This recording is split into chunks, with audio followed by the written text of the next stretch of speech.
नमस्कार friends, welcome to my YouTube channel Poonam institute.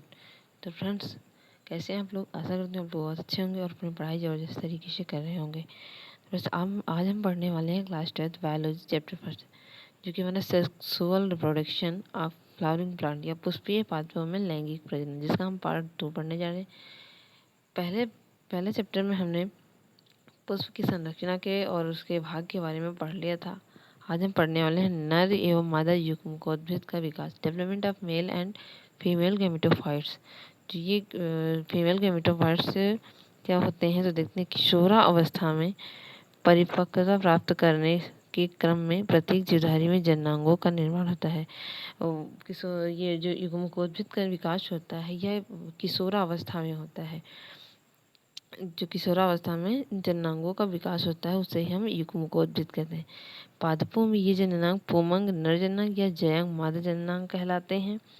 पादप एवं जंतुओं में देखा जाए तो पादप एवं जंतुओं में उपस्थित इन जननांगों की संरचना में अत्यधिक विविधता होने के बाद भी ये सभी जीवधारी जो है लैंगिक जनन की विभिन्न घटनाओं के नियमित क्रम का पालन करते हैं। अर्थात लैंगिक जनन में विपरीत लिंग वाले युग्मक नर एवं मादा का निर्माण होता है, जिनके संलयन से आगे हम देखते हैं कि लैंगिक जनन में के विपरीत लिंग वाले युग्मकों का निर्माण होता है। इसके बाद कोशिका विभेदन के फलस्वरूप निर्माण होने के बाद कोशिका विभेदन के फलस्वरूप एम्ब्रॉय या भ्रूण का निर्माण होता है। देखते हैं कि लैंगिक जनन की विभिन्न घटनाएं क्या हैं। तो जो हमारी लैंगिक जनन की विभिन्न घटनाएं हैं, वह पूर्व निषेचन, निषेचन एवं पश्च निषेचन। तो हम सबसे पहले देखेंगे कि पूर्व निषेचन के बारे में पढ़ेंगे। तो हमारा जो पूर्व निषेचन है कि निषेचन से पहले या फर्टिलाइजेशन से पहले, जिसे हम प्री फर्टिलाइजेशन इवेंट कहते हैं। तो देखते हैं इसके बारे में।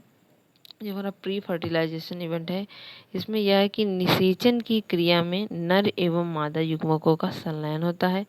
इनके अंतर्गत युग्मक जनन का तथा युग्मक स्थानांतरण नामक 2 प्रक्रम होते हैं। फिर पूर्व निषेचन के अंतर्गत भी 2 प्रक्रम होते हैं, जिसे युग्मक जनन तथा युग्मक स्थानांतरण नाम के 2 प्रक्रम होते हैं। तो इसके बारे में भी आगे देखते हैं। हमारा आगे है कि युग्मक निषेचन। पहला हमारा युग्मक निषेचन, जिसे गैमेटोजेनेसिस कहते हैं। युग्मक जनन की क्रिया में नर जननांग नर युग्मक, मादा जननांग मादा युग्मक का निर्माण करते हैं। फिर आगे है कि युग्मक का निर्माण बिना अर्धसूत्री विभाजन के होता है। यहाँ से एक बहुविकल्पी प्रश्न भी बनेगा कि युग्मक निर्माण किसके बिना होता है, तो अर्धसूत्री विभाजन के बिना होता है। की सहायता से युग्मक धानियों के भीतर होता है। अर्धसूत्री विभाजन की सहायता से जो युग्मक धानी होती है, उसके भीतर होता है युग्मक जनन बनने की जो प्रक्रिया है। तो आगे हमारा दूसरा पॉइंट आएगा, युग्मक जनन के दौरान कोशिका विभाजन, सेल डिवीजन ड्यूरिंग गैमेटोजेनेसिस। जो विषम युग्म की जीवधारी में युग्मक जनन की क्रिया के फलस्वरूप निर्मित युग्मक अगुणित होते हैं, जो कि समसूत्री विभाजन के द्वारा नई संततियों को जन्म देते हैं, जो हमारे यहाँ से निकलता है। और दूसरा हमारे जैसा कि द्विगुणित जो होते हैं, द्विगुणित जनन कोशिकाएं अर्धसूत्री विभाजन मियोसिस के द्वारा अगुणित युग्मकों का निर्माण करते हैं या उत्पादन करते हैं। अगुणित होता है कि वो एक एप्लॉइड होते हैं, सिंगल सेल के होते हैं, और इसमें 2 सेल मिल जाते हैं, जिसे द्विगुणित कहते हैं। तो आगे अब हम देखते हैं। आगे हमारा है युग्मक स्थानांतरण। युग्मक स्थानांतरण क्या है, गैमेट ट्रांसफर क्या है। तो युग्मक स्थानांतरण जो हमारा है, युग्मक स्थानांतरण के दौरान नर एवं मादा युग्मक निषेचन के लिए एक दूसरे के निकट आते हैं। एक नर युग्मक केवल एक ही मादा युग्मक से संलयित होता है। यहाँ पर गलत लिखा है, यहाँ संलयित होगा। युग्मक स्थानांतरण के समय नर का जो स्पर्म होता है, मादा का ओवा होता है, ये दोनों एक दूसरे के पास आते हैं निषेचन करने के लिए। एक दूसरे के पास आते हैं, लेकिन और ये दोनों संलयित हो जाते हैं, आपस में मिल जाते हैं। इसे ही हम युग्मक स्थानांतरण कहते हैं। फिर आगे देखते हैं नर युग्मकोद्भिद का परिवर्तन था युग्मक जनन, development of male gametophyte and spermatogenesis. तो इसके बारे में देखते हैं क्या है। परागकण परागपुट से देखते हैं हम कि परागकण पराग पुट से द्विकेंद्रीय अवस्था में मुक्त होते हैं। कल की क्लास में हमने पढ़ा था कि जो परागकण होते हैं वो पॉलन ग्रेन मतलब ये जो होते हैं संचय पुमंग के अंदर परागकण उपस्थित होते हैं, इसमें परागकण उपस्थित होते हैं। तो ये परागकण यहाँ से उपस्थित होते हैं, ये द्विकेंद्रीय अवस्था में मुक्त होते हैं। यह समान जाति के पुष्प पर पहुंचकर जल का अवशोषण कर फूल जाते हैं। जब यह समान जाति के पुष्प की संख्या में जो ये होता है हमारा बना रहता है मादा जनन ऐसे करके इसकी समान पुष्प जाति के पुष्प पर पहुंचकर ये यहाँ पर जब पहुंचते हैं ये जल का अवशोषण कर फूल जाते हैं और एक पराग नलिका का निर्माण कर लेते हैं।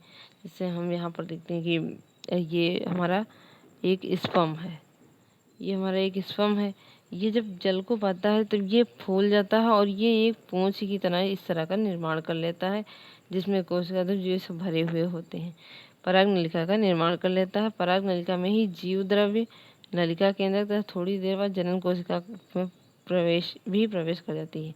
इसी में जीव द्रव्य नलिका केंद्रक का और जनन कोशिका भी प्रवेश कर जाती है। गति कर रही पराग नलिका, आगे देखते हैं। गति कर रही पराग नलिका वर्तिकाग्र तथा वर्तिका के द्वारा अंडाशय में प्रवेश कर जाती है। जो ये पराग नलिका है ये गति कर रही, ये सीधे जब इधर इसमें जयांग में जाता है, माइटोकॉन्ड्रिया में जाता है जयांग में, तो यहाँ पर बैठकर ये जो ये वाला भाग है ये वाला इसके अंदर प्रवेश कर जाता है। उसके बाद नलिका केंद्र तथा नर युग्मक जीव द्रव्य के थोड़ा पीछे रह जाते हैं।